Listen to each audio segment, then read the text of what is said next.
So they say that the best camera you have is the one that you have on you. I have some thoughts about that. This was unintentional, but there is an emerging theme over the last few videos that I've made on the personal channel. I made a video about my man purse. I made a video about my DJI Osmo Action Cam. Hold on, let me go get it. Let me show it to you. Like I said, I made a video about this DJI Osmo Action camera and how it's dying, and I'm sad about it. So, man purse, tiny action cam. I think you know where this is going. It was Black Friday last week, which means there were sales. I bought a camera.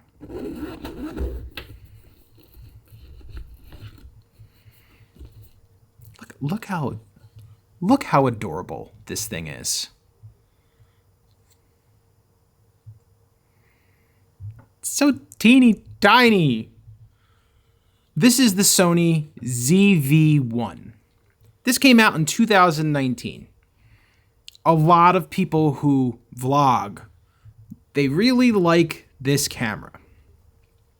First things first. Oh, look, it just starts. It's got the flip out to the side.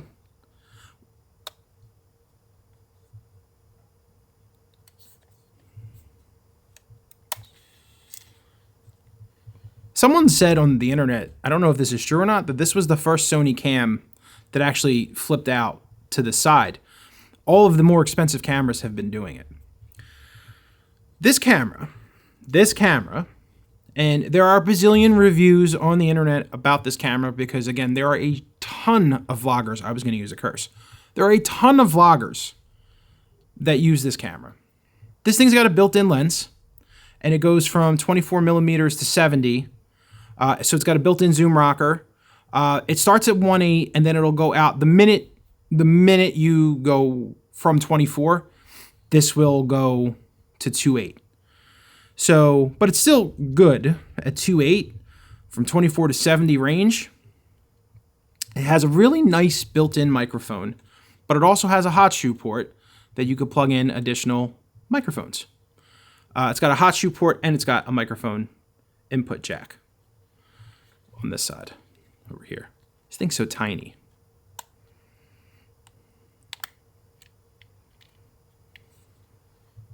Is that gonna focus? I don't think it's going to focus, but right there. Some bad things ergonomically, again, for meaty hands. Not the easiest camera to hold and to navigate. The rocker, the wheels on the back, very small.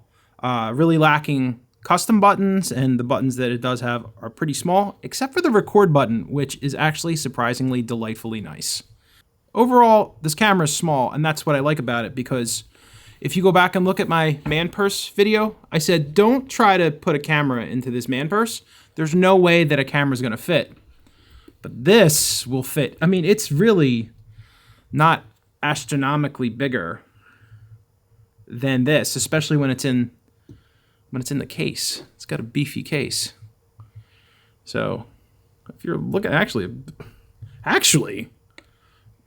this case is wider than this thing. I bought this because it was small. I bought this because it was portable. I bought this because this is going to be the camera that I have on me a lot of times when I'm not expecting to take video. And that's where it serves its purpose. Something that I hate about this camera, the mounting plate and tripod plate is directly next to where the battery and SD card is. So if you have a mounting plate on this camera, you cannot get to the battery and you cannot get to the SD card, which means every single time you want to access those two things, you have to take it off. Don't love that. Actually, really hate that. There's no reason, if you look over here, there's no reason why they couldn't have moved this over. They couldn't have moved the screw to connect the plate over. Very disappointed in that. Besides that, this thing's just fun to use. It's easy to use. It's ergonomic to use in the sense that, like, this thing's just designed to be turned on, start recording. It does have settings. I've customized a bunch of the settings, which is something, if you've been watching this channel for the last 2 years, that's not something that I naturally embrace. I actually resist the hell out of that. And I go out of my way just to try to use the camera's default settings to the best of my ability. But as I've progressed as a, as a videographer, I'm realizing that you have to customize. This camera, it's got a 1-inch sensor, right? It's a 1-inch custom sensor. So it really struggles in the dark. And because it struggles in the dark, when you set the ISO to automatic, the ISO is constantly fluctuating.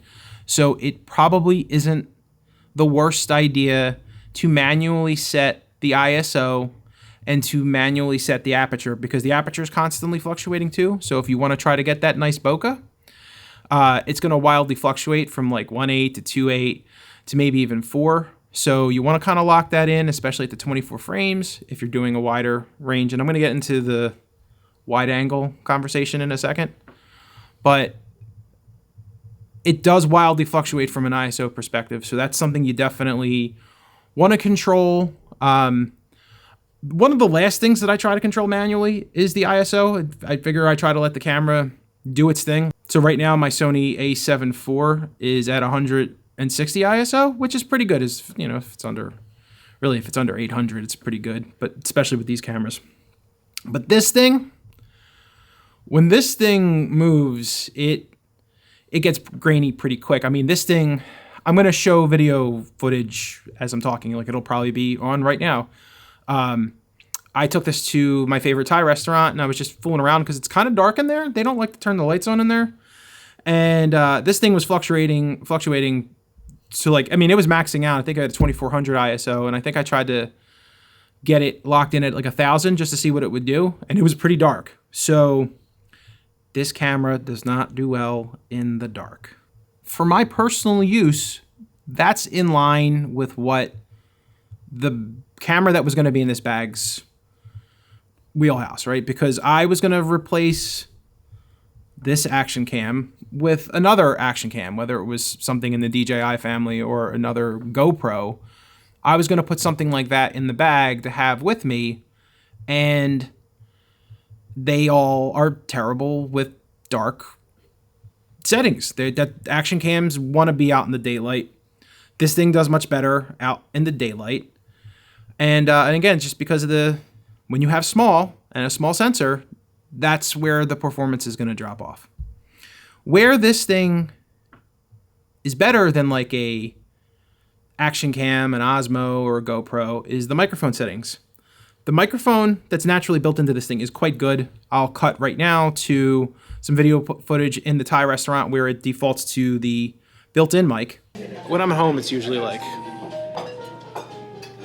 Now you can see me too. Yeah. Yeah. But I usually have it at 100 ISO. So like this thing is letting in a god-awful amount of light right now. But see, the audio is good. You don't want it spiking in the red. So like that's good, but it'll be interesting to see what it sounds like. Yeah. Yeah. But it's dark in here. It is dark. Yeah. It's not going to do well with the darkness. But we'll see. And then because it has the hot shoe that you can plug a microphone into, I have, hold on, where is it? I have this wireless mic, which I did a review on like almost a year ago. And I really haven't been using it because there's a mild hiss to it. But this has encouraged me because it's such a small setup, right? And you might be like, oh, what is it? This is the receiver that goes on the camera. This is the microphone that you clip on. And again, I'll show some video with that audio as well where I'm using the microphone, and it actually sounded pretty good in the restaurant. So I was really quite happy with it. But I'll show you. Like, again, this is a small camera, and you've probably heard me discussing how I like to not look super conspicuous when I'm out with the camera and filming. Look at this. Look how nice. So you don't look conspicuous with this little teeny tiny receiver. and this microphone that you can clip to your shirt. It's not, as I always say, the term I use is the nice stat rig. That whole, I got a Joby Gorilla Pod and I got a giant camera and a giant microphone on top of the camera. This is the opposite of that. You can kind of sneak in there. Like even at the restaurant, you know, the people who work in the restaurant know that I like to do videos from time to time.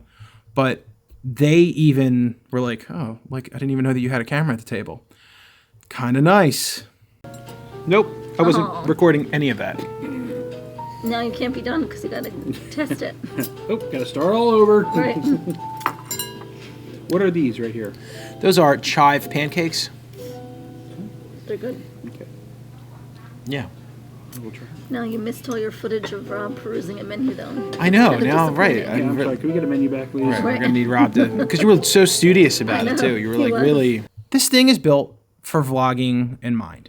It's not the best lens. It's not the best camera.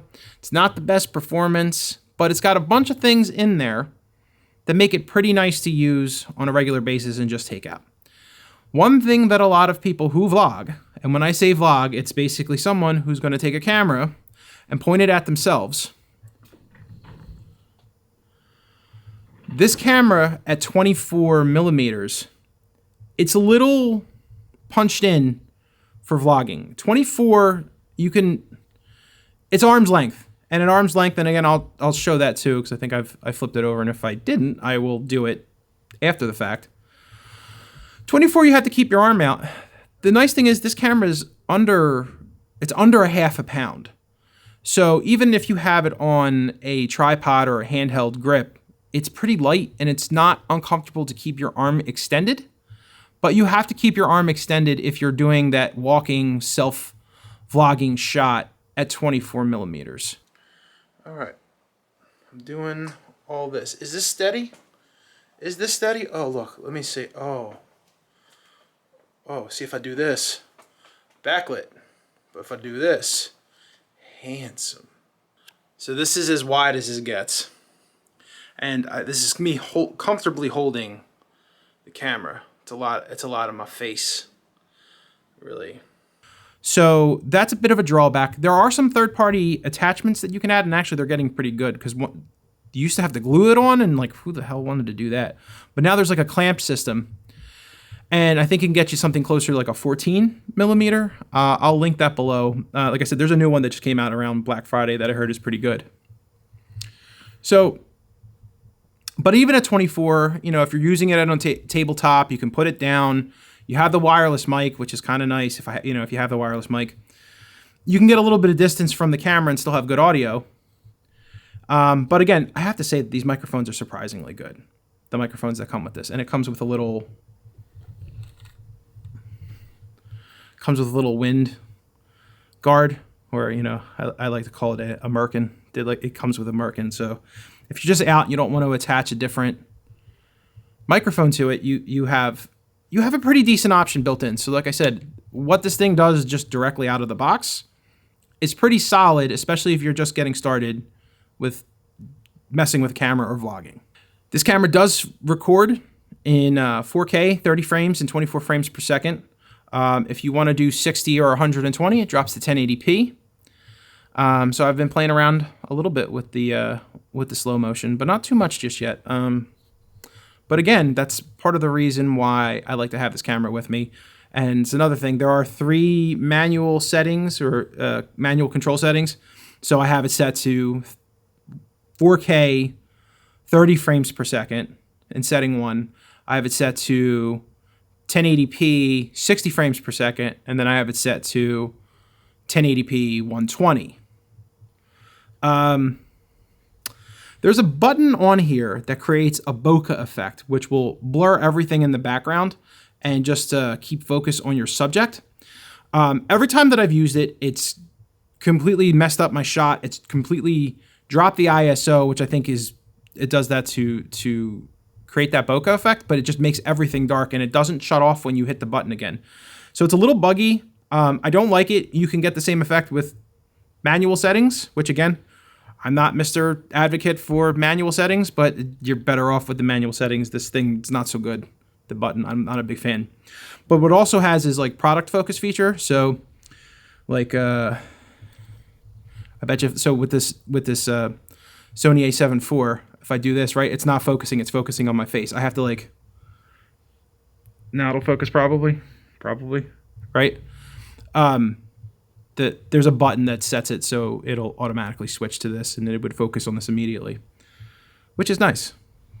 It's a cool feature if you're doing product shots, which is another reason why I bought this thing, because then I could just, it's so light and small, I can put this on an arm and I can do product shots and overhead shots, and hopefully I won't have to screw around with a lot of this focusing stuff with this camera. So another nice use for this, if you are into live streaming or you need a nicer webcam, you can totally use this thing as a webcam. It's got like a direct input feature to the computer, so you could just plug this directly into your computer and you can do what you got to do and you'll have a nice camera. It's a versatile little piece of equipment, and you know, the newest GoPro is retailing for $500. You can get it on sale probably for $400, but then there's a subscription service. But you know, if you're going to drop $500 on a GoPro, this was on sale for under $650. I think I got it for $643. And I already have a lot of the other things that I would need, like the tripods and the microphones. I already bought into the Sony ecosystem, so I have a lot of other stuff that I can use. So for the extra money for me, it made sense to buy this. And I did. And I'm so far I'm very happy with this purchase. I was really undecided as to whether or not I should go for the the ZV-10. The ZV-10 is very similar to this in body shape, but it does have a detachable lens, and it uses APS-C sensors, and I also have APS-C sensors because I own a Sony 5100, which I don't ever use anymore. So I was really tempted to maybe buy that and then use the old lenses, but I don't want to carry around lenses. I want something that fits into this bag, and I can fit this in this bag, and I can fit this in the bag, and I could still fit my sunglasses in the bag, and I can fit an extra battery in the bag, and I can fit an extra SD card in the bag, and I can fit an extra power brick in the bag, and my earphones in the bag. Because I'm not a fan of I can't put a plate on the bottom. I mean, I can put a plate on there, but if you want to easily get access to your SD card or, you know, replace a battery, and you don't want to have a tool to take the plate off, I've had these little tiny tripods forever. I have like 3 of these, and I have them like in every kit bag that I have. Well, it fits lumpily, but it fits this little exterior feature in the bag too. So I can even fit a freaking tripod on there in the bag. Moral of the story is, this thing is small. I bought it because it was small. I didn't buy it because it was the best camera. I bought it because I want to keep a camera with me on more occasions. And it's getting the job done. There are certain aspects of this camera, it delights me. The microphone is delightful, it does some of these other things. It's kind of just nice when you turn the screen, you open the screen, the camera pops out, and yeah, there's some really nice design elements to what they did with this camera. I wish that they went a little bit wider. I'm not one of those people, again, if you go back and look at my other videos, I usually like to film these talking head videos with a 35mm 1.8, but because I'm at the desk and I'm fairly close, I'm like, here's my finger right here, it's not even like a bent elbow. I'm using the 20mm. Don't get this cool bokeh effect with the lights, by the way, with the 20mm, but it's cool enough. So it's not the best camera. It's not the sharpest camera. The battery life isn't great. You definitely should buy an extra battery if you're going to buy this thing. But it's small. It has a 1.8 lens. It has a 24mm to 70mm. It tops out at 2.8. It doesn't top out. Some of my other zoom lenses, they top out at 4 or even 6.3. This tops out at 2.8, which 2.8 is still very respectable. It's all pretty nice. Again, I will overlay other videos that I've been testing this camera for the last week or so. I'll overlay other videos and other tests. It's not the best. Just straight up, it's not the best, but it's, for me, I don't love using my phone for like video work, and I don't want to eat up the memory and the battery, and it's a pain in the butt to plug the phone into the USB and try to put it in USB mode and get the video file off. Sometimes it puts it in a weird video file. It's not an MP4. This is just, you hit the record button and you take the SD card out and you have video. And it's not draining your battery for your phone and all the other things. I like a separate camera and phone. It's just my crazy. You can probably make really awesome videos with just your phone alone. In fact, your phone probably, I have a Pixel 7 Pro. This thing probably takes better video in some cases. But the audio is going to suck, and then you'd need an attachment for the microphone and blah, blah, blah. I like the setup better. Maybe you're the same. Like, this is the same reason why I don't like to put video games on my computer. I like a console because I like to keep everything separated. That's my crazy. If you're someone who just wants to take pictures of your kids and have a camera in your purse or in your backpack and just kind of go off and make things for you and your friends and for your family, this is a great camera for that, right? And it's a little bit more than just that, because there's other point and shoot solutions, but the fact that it has the microphone attachment and some of these other things, it's a good starter to intermediate camera. It's a good camera for somebody like me who, this isn't my primary camera, but it's just nice to freaking have. And like I said, I mean, if you saw my man trip video, right? So look at all the last 4 or 5 videos are tying together. If you saw the man trip video, I filmed 80% of that video on this, and I didn't use my good camera for any video in that video at all. I didn't take it out and film video with the nicer cameras. I took a couple of pictures, but then I used the drone and I used that thing. Why? Because I didn't plan out the shots. I was just there, and I had this damn thing in my pocket because it was so small. I can slide this thing into my pocket. So it's about opportunity. This camera is about opportunity and having something with you at all times, so you can capture the moment. So there it is. That's my 2-week review of the Sony ZV-1. Again, at $650 or just slightly under $650 if you can get it on sale. I really think that it's a nice thing to have, especially if you don't know what you're doing, because you just open it, turn it on, and it kind of just works. And there are more sophisticated settings if you need them, but you don't need to screw with them. So I hope this video helped you. I hope it was interesting. And you'll be seeing more of me using this camera. And by all means, if you're seeing this, or if you're seeing the future videos, be like, Joe, I know that you filmed this on the ZV-1 versus the A7C or something like that. Let me know what you think. I have a suspicion that in daylight, it would be pretty hard to tell the difference, but you could totally tell the difference if I'm indoors. So there's the cheat.